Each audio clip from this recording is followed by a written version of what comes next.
Bonjour, je suis Caroline Dekerle. Je dirige donc actuellement un nouveau programme au sein de France Travail, qui est un programme national dédié à l'inclusion des personnes en situation de handicap. Alors moi, j'ai démarré ma carrière, en tous les cas s'agissant du handicap, avec le FIP, puisque je suis une ancienne collaboratrice du FIP. J'ai été directeur territorial pour la Nouvelle-Aquitaine pendant un peu plus de 3 ans. Et c'est là où j'ai découvert vraiment l'écosystème du handicap, toutes les problématiques emploi et handicap.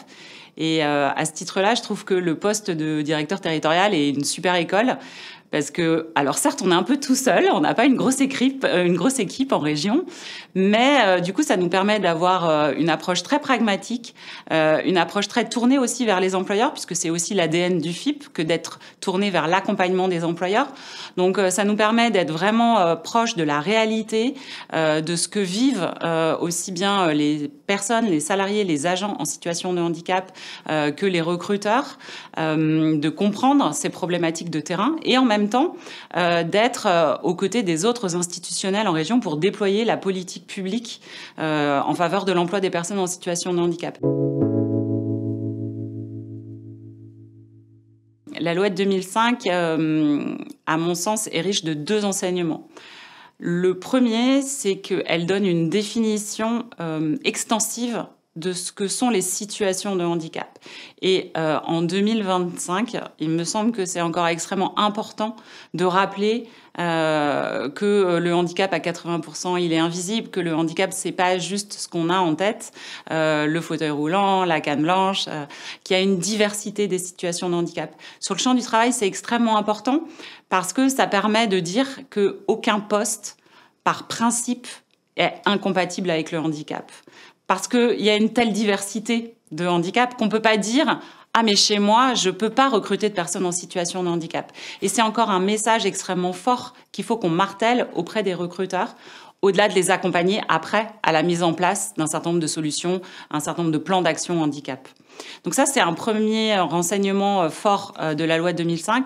Le deuxième enseignement, à mon sens, c'est que le message qui était donné, c'est que c'est bien l'environnement en règle générale et l'environnement de travail en particulier qui doit s'adapter à la personne en situation de handicap et pas l'inverse. Ça a irrigué toute la politique publique et notamment toutes les réformes, les mesures qui ont été lancées ces 10 dernières années. Le fait de dire « arrêtons de parquer », c'est presque le terme, de parquer les personnes en situation de handicap dans des structures à part, dans des centres de formation à part, de leur faire suivre des process à part. Et c'est ce que nous demandent les personnes, c'est d'être traitées comme tout le monde. Et c'est ce qu'on porte au niveau du service public de l'emploi. On considère qu'un demandeur d'emploi en situation de handicap, avant d'être une personne en situation de handicap, c'est un demandeur d'emploi. Et c'est le sens du rapprochement qui a eu lieu en 2022 entre Pôle emploi à l'époque, devenu France Travail, et Cap emploi. C'est de dire que quand on cherche un emploi et qu'on est en situation de handicap, on doit avoir la même porte que n'importe quel demandeur d'emploi, c'est-à-dire la porte du droit commun, c'est-à-dire la porte de France Travail. Alors si on devait faire un bilan de cette loi de 2005, bien évidemment, il y a encore des choses à faire. Il faut quand même aussi parfois regarder le verre à moitié plein et pas toujours à moitié vide. Et il y a quand même énormément de choses, et tout le monde s'accorde à le dire, qui ont été portées ces dernières années. Sur le champ de la formation, le fait que sur le champ de l'apprentissage, désormais, le CFA de droit commun doit avoir un référent handicap, la création de l'emploi accompagné, tout ce qu'on a fait aussi pour garantir le droit d'agir, le pouvoir d'agir des personnes, le fait de dire que pour certains handicaps, on peut donner et octroyer des RQTH à vie, éviter que la personne soit sans cesse obligée de prouver qu'elle est en situation de handicap. Le défi, à mon sens, pour les prochaines années, c'est vraiment l'accompagnement des employeurs qui ont les clés de la porte. S'ils ne sont pas bien accompagnés, s'ils ont encore des freins, s'ils ont encore des craintes, des appréhensions, mais la porte, elle restera fermée. Mais écoutez, je vais vous faire part d'une anecdote qui montre encore qu'il faut ouvrir les esprits, ouvrir les chakras de tout le monde. C'est DuoD.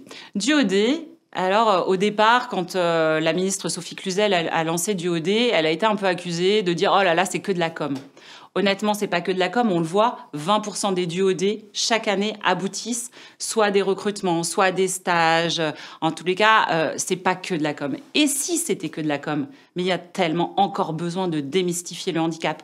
Dernièrement, un employeur qui participait à Duodé m'a confié cette anecdote qui illustre vraiment encore le travail qu'il faut faire.